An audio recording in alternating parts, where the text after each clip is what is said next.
que, je ne sais pas si vous avez suivi l'actualité récemment, le ministre des collectivités territoriales a organisé la première édition du dialogue territorial ici au Sénégal, avec les maires et les présidents du conseil départemental du Sénégal, ignorant royalement un acteur principal de la décentralisation qu'est l'intersyndicale des travailleurs des collectivités territoriales.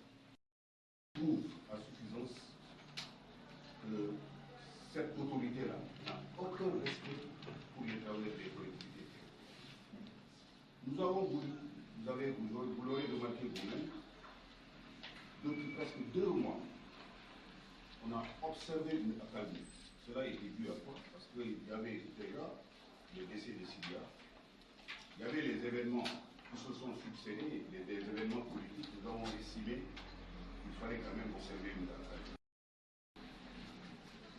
L'intersyndicale a envoyé au ministre des collectivités territoriales déchargé. C'est moi-même qui suis parti déposer le courrier depuis le 25 juin 2023 pour demander à le rencontrer. Et jusqu'au moment où je vous parle, nous n'avons reçu aucun feedback venant du ministère.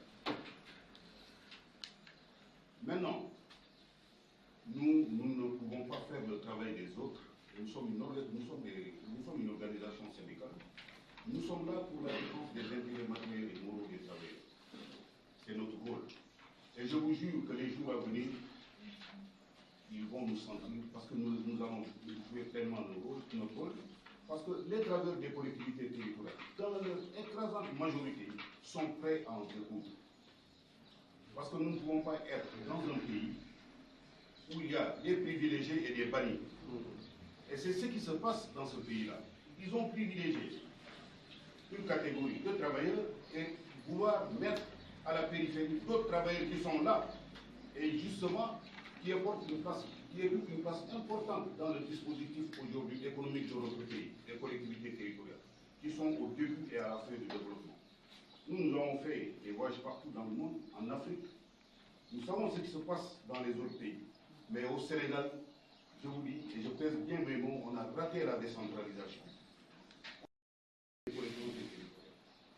Et ça peut se justifier parce que tous les jours que Dieu fait, déjà, l'illustration la plus parfaite, on organise une édition, la première édition du dialogue territorial au Sénégal, on ignore les travailleurs. Mais comment on peut faire un dialogue dans un secteur et ignorer les travailleurs? Mais ça, c'est inadmissible. Bon, parce que ça, c'était tout juste pour vous mettre dans le tempo, pour que les gens se comprennent. Mais on va, si vous date mémorable pour l'intersyndicale des travailleurs des collectivités territoriales du Sénégal, ainsi que pour le landerneau syndical de notre pays. Le Sénégal venait de perdre un digne fils. Défenseur infatigable des droits des travailleurs, je veux nommer M. Sidi Ndiaye, président de l'intersyndicale des travailleurs des collectivités territoriales, que son âme repose en paix au paradis. L'intersyndicale, toujours soucieuse de la paix et de la stabilité sociale dans notre pays, après avoir longuement opté pour une accalmie dans le secteur des collectivités territoriales et observé le deuil de l'illustre disparu pour permettre aux autorités de trouver une issue heureuse au paiement généralisé de augmentations de salaire légitimement réclamées par les travailleurs des collectivités territoriales, se rend compte à l'évidence que le processus de régularisation tire en longueur au point de semer le doute dans les esprits. L'intersyndicale estime qu'un premier pas pourrait être posé en traitant favorablement tous les dossiers qui ne souffrent d'aucune irrégularité afin que les concernés puissent bénéficier de leurs acquis. L'intersyndicale a décidé de siffler la fin de la récréation, car les travailleurs, dans leur écrasante majorité, sont déterminés à en découdre pour que leurs droits soient respectés. Elle n'a plus d'autre choix que d'exiger le paiement immédiat et sans délai des dites augmentations aux ayants droit dans les collectivités territoriales. Les travailleurs des collectivités territoriales n'accepteront plus d'être les agneaux du sacrifice et demandent l'accompagnement de l'État aux collectivités pour l'effectivité du paiement de ces augmentations. L'intersyndicale est obligée aussi de magnifier et encourager les efforts consentis par le Centre national de la fonction publique locale et de la formation et demande à l'État du Sénégal de doter de ces structures-là, c'est la structure substantielle lui permettant de mener à bien sa mission. Parmi les mesures attendues de cette innovation, l'adoption définitive des organigrammes types devrait permettre d'arrêter les recrutements abusifs et politiciens dans les collectivités territoriales qui, avec leur faible budget, peinent déjà à réaliser des investissements collectifs au niveau de leur territoire respectif. Sur un autre registre, il nous a été donné la menace du percepteur de liquide qui, en sa qualité de payeur, devrait totalement endosser sa responsabilité de contrôle a priori auquel il a manqué avant de procéder au paiement. Et là, il faut qu'on s'arrête là. Parce que moi, je ne sais pas dans quel pays nous sommes. Vous êtes le payeur. On vous envoie des dossiers, vous dites oui, moi j'ai payé, mais j'ai fait une erreur. Mais ça, vous n'avez pas votre place dans cette structure. Parce que pécuniairement, vous êtes responsable. Vous devez endosser votre responsabilité. Mais il ne l'a pas fait. Alors il veut jeter ça sur des gens qui n'ont absolument rien fait. C'est ça le problème. C'est ça le problème actuellement. Est-ce que vous comprenez? Donc comment vous, en tant que, comment on appelle ça encore, payeur, vous prenez la responsabilité de payer des augmentations de salaire, mais vous êtes basé sur quoi pour le faire? Alors aujourd'hui, vous venez raconter aux gens, oui, j'ai payé par erreur. Mais est-ce que ça peut rentrer dans... Les gens ne peuvent pas arriver à comprendre cela. Et c'est ce qui s'est passé à Pikine-Baleur. Pour notre part, les sommes déjà perçues par les travailleurs ne relèvent pas d'une erreur de calcul, mais plutôt d'une circulaire du gouvernement de la République qui sont conformes à la décision du président de la République. C'est ce qui s'est passé. Parce que l'État a pris sur lui de prendre une décision pour demander à ce que le paiement se fasse dans les collectivités territoriales. Mais il s'est basé sur ce document-là pour payer, mais aujourd'hui, il revient pour dire que ce document-là n'est pas valable. C'est ce qu'il a voulu faire comprendre au travers des collectivités.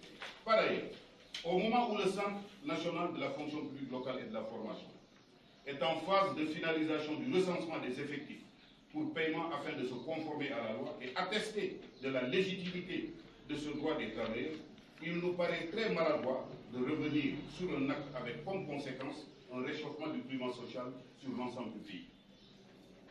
Forte de tout ce constat, l'intersyndicale a décliné son plan d'action qui s'articule ainsi qu'il suit. Alors, pour ça, il va falloir qu'on soit clair. Et ça, on le fera de façon indéterminée, jusqu'à satisfaction de ce droit. Chaque semaine, 96 heures de grève renouvelables sur l'ensemble du pays. Donc si vous comprenez bien, donc il n'y a que le lundi que les gens vont travailler. Mardi, mercredi, jeudi, vendredi, pas de boulot dans les collectivités territoriales. Il n'y a pas de travail. Et les travailleurs sont déterminés à en dégoûter, on va le faire. Grève aussi. Mais nous allons faire une mobilisation sur l'étendue du pays. Dans tout le pays, les travailleurs vont se mobiliser.